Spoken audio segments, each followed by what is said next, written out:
విశ్వాసమును బట్టి హేబేలు కయ్యోను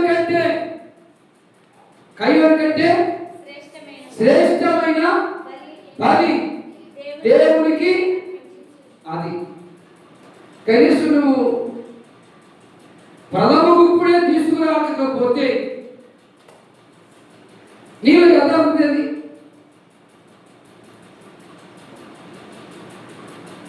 శ్రేష్టమైన బలి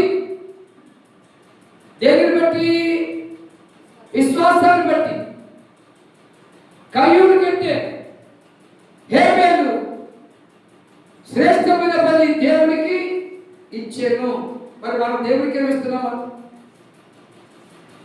దేవుడు మనకు ఆత్మ ఇవ్వాలంటే, దేవుడు మనకు అభిషేకం ఇవ్వాలంటే, దేవుడు మనకు ఆరోగ్యం ఇవ్వాలంటే, దేవుడు మనకు ఉద్యోగం ఇవ్వాలంటే, దేవుడు మనకు మంచి వ్యాపారం ఇవ్వాలంటే, దేవుడు మన భూపట్టులో మంచి అభివృద్ధి పంట పండాలంటే మనం దేవుడికి ఏమిస్తున్నావు? నువ్వు ఇంత క్లియర్గా వాక్యం చెప్పడం మీ మనసులో మారకపోతే, మీ బుద్ధులు మారకపోతే దేవుడు మీకు ఎలాగిస్తాడంటే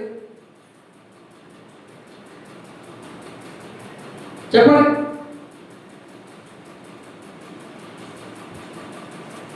ఇక్కడ మనకు ఎవరు కనబడుతున్నారు? ఒకటి హేబేలు, రెండవది కయ్యోను. ఈ కయ్యోను ఈ హేబేలు ఒక తల్లికి పుట్టోలే, ఒక తల్లికి పుట్టోలే. వీళ్ళిద్దరూ కూడా ఇద్దరు విషయంలో ఉన్నటువంటి ఒక ఆధ్యాత్మికమైన జీవితాన్ని దేవుడు పట్టబయలు చేశాడు. విశ్వాసాన్ని బట్టి. ఈనాడు మరి అవిశ్వాసం లేదా మీకు? ఎవరే విశ్వాసం లేదా మీకు? విశ్వాసం లేకపోతే ప్రార్థనకు రావడమే వేస్ట్.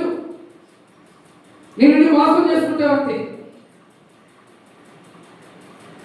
విశ్వాసం లేకపోతే దేవుని ఆశీర్వాదాలు పొందలేరు. అందుకే అపోస్తలుడైనటువంటి పౌలు ఈ వాక్యంలో చెప్తున్నారు, విశ్వాసమును బట్టి ఎదగలగడము. అంటే ఎదరవలో వ్యాపారాలు వస్తారని మీరు మధ్యలో కూర్చున్నారా? ఓహో ఫ్యానా అబ్బా